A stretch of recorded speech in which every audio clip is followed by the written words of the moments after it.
Écoute-moi attentivement avec des oreilles spirituelles.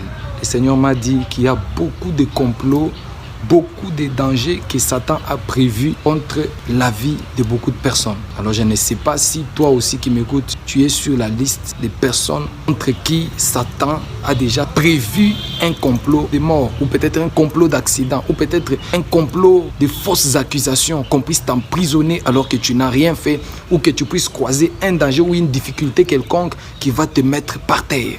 Suis-moi jusqu'à la fin.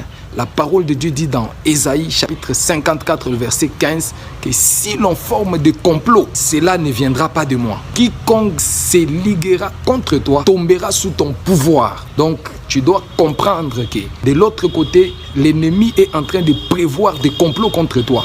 Mais de l'autre côté, le Seigneur t'a donné à toi la responsabilité et le pouvoir de détruire le complot et le programme du monde des ténèbres. Tu dois savoir que quand les gens se liguent contre toi, peut-être c'est pour te mettre par terre, comme on était en train de comploter contre Joseph. Quand ses frères l'ont vu de loin, ils ont dit: voici les faiseurs de songes, attrapons-les, mettons fin à ces jours. Nous allons voir ce que deviendra ces songes. Quand on forme des complots contre toi, la première des choses, tu dois détruire ces complots-là. Et la deuxième des choses, tu dois réclamer la justice de Dieu. Sur la terre, nous marchons sur un terrain qui est miné. Satan est notre adversaire et il n'aime pas que nous puissions vivre. Il n'aime pas que nous puissions être bien.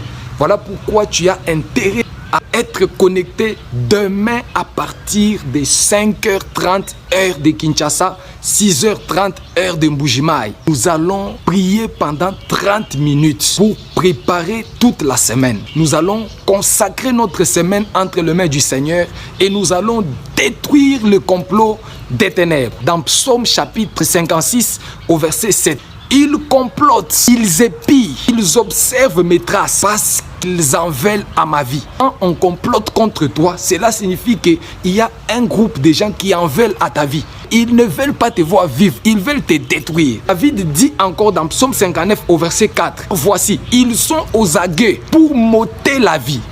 Donc quand les gens complotent, c'est pour enlever la vie de quelqu'un. Il dit, des hommes violents complotent contre moi sans que j'aie péché ô Éternel. Les complots qu'on fait contre toi, ce n'est pas parce que tu as péché. Même si tu es juste, sache qu'il y a des complots contre ta vie. Et si tu ne les détruis pas, ce sont les complots qui vont te détruire. Voilà pourquoi demain ne rate pas ce programme de 30 minutes dans la présence de Dieu. Dès qu'il est 5h30 heure de Kinshasa, notre prière commence. Ça sera sur notre chaîne Laurent Bokassa TV.